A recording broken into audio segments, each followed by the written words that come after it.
Penguin Random House Audio presents The Math Campers Poems, read by the author Dan Chiasson with Sybil Johnson and a full cast. For Frank Bedart. Bloom, Mural, David Tang Olson, 2017. Through his eyes I see in the dark. I see through change, the static. Night says today, you do you, then emerges bright as a peacock, its black drapery, embroidery, smiley faces looking vaguely smashed. Day had a state-of-the-art screen accentuate each pixelated daisy. You could kill the backlit spectacle and use it as a mirror of the stars, or take the comfort on its merits. Tomorrow will be worse, it cooed. Dave put a feeding tube up where the sun don't shine, the moon going, did you have to? Did you? Then smiling to show it didn't mind. Louis had the breakthrough moment on what looked to be a pizza slice. It's the cover of your book, he said. Dad, it's the cover of your pizza book. Must we mean what we say? A poem in 4 phases. She had a new feeling, the feeling of danger, on which a new remedy rose to meet it, the idea of an inner self, or, in other words, of concealment. Henry James, What Maisie Knew. 1. Euphrasie and Rue. The day my eye flew all the way, what could I see with my vanishing eye? Myself looking up in wonder, or was I the woman standing next to me? It was impossible to say. It is impossible to say where far away was or why we care. O nigh and distant cam held in my palm, now landing in the open zone it measured. In the open zone it measured, face to face, we are not strangers. He told me at sunset this October he picked some Nippon daisies, the last flower to flower, a verb named for its noun. He said what might have been began to come around again. He said the neighbor lit his house on fire, then blamed a meteor. He wrote, the neighbor named his source. It overflowed the sluice. It was the nightjar's voice. It was the daisies before frost. He wrote, another brief interminable, another bombshell, a burnout blamed for the fire the neighbor set. The Perseids rejoiced, then shot themselves. A source confirms it was a silent suicide. He wrote, binoculars superfluous. We saw it with the naked eye. He was writing on the edge of an emptiness, where everything buzzed and beckoned him forward. It was a strange time in the country. Distrust reigned. He distrusted his own distrust of distrust, and so went out into nature to study things up close.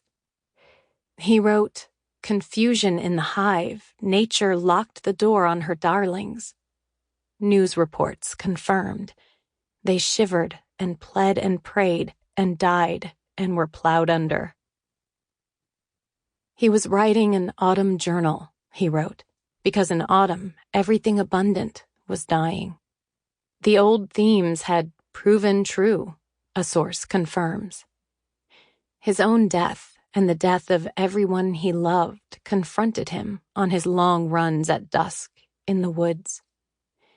He went into nature to make a pinprick of his eyesight. He focused on small blossoming things and magenta berries at the end of fall. Lines of poetry came into his mind as he ran. The tangled vine stems scored the sky, an artery upon a hill.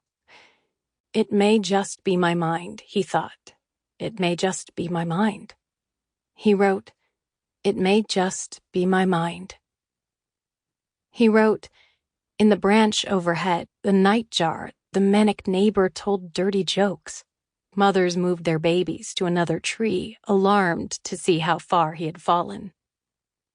He remembered the morning of the eclipse. He wrote, "The sky was impossible, then our heads turned. The noon midnight came. It came to us one by one." He viewed the druidical majesty of the eclipse from the stone steps of Memorial Church, and it was then, a source confirms, that he knew all about New England. A tour group passed. "That is the," points to the sky. "There is the," squints. "That is the eclipse of the sun as seen from the middle of a thriving city, an ancient city in the New World, from the porch of spirits and the vault of sorrows. The new and missing stars," he wrote. That fall, he had been invited to live for a time in a famous poet's apartment, among the books and objects that the poet had left behind when he died. The apartment was on the Sound, on a little V of land with rocky beaches and foggy moors, high up where the steeples and cupolas were his neighbors. He described the light as it moved from room to room, across an eccentric palette of colors from flame to teal to cherry. Then the darkness took the colors away in the same sequence: flame, teal, cherry, and this happened every day. He could read about these walls, those colors, that light, that dusk in the poet's poems. Or he could put the poems down and look at the walls, or run his hands up and down the walls he'd been reading about all afternoon and ever since he was young, when the poet was alive, standing where now he stood. He wrote, "I met him only once when I was in college. He was elfin, skeletal, kind, flirtatious. His mind operated almost apart from his strange body, like a drone piloted by a faraway stranger. Now the drone flies through time, not space. Its controller, long dead, still flies it over our heads." A source confirmed. His body was a stick insect, but his smile flashed the news of immortality. "Pick a flower," they said, "then choose an emergency." He chose a daisy and an earthquake. "We had daffodils and cardiac arrest," they said. He was struck. "Now pick a flower and a war." The correct answer was tulips and Vietnam.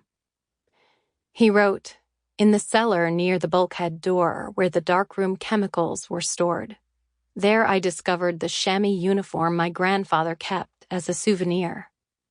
The correct answer was violets and Korea.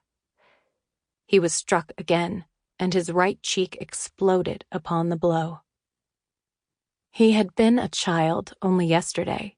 He still had scrapes and cuts from playing on the cellar floor where the darkroom chemicals were stored. He'd been a child long ago, in a place he described as snowy, with many junipers and many mysteries, in the aftermath of something so awful nobody would tell him what it was. The answer was hyacinths. He had hyacinths. He was given tea, then praised. He was a child still. That afternoon he explored the cellar where the darkroom chemicals were stored. He unpinned a medal from the uniform and wore it, a corsage on many snowy afternoons throughout childhood, in front of the mirror. The correct answer was violets and World War II. Half in, half out of my dream, deer wander in a bright auditorium. They are serene until they're seen when they bolt and scatter, looking for cover. I stand totally still on the half-court line. Then I move, and the deer go berserk. A doe just split her head open when she rammed a cinder-block wall. A fawn pulls all her fur apart and gags on mouthfuls of hide she can't spit. I see the hunger in their stenciled ribs, the furniture inside their skin.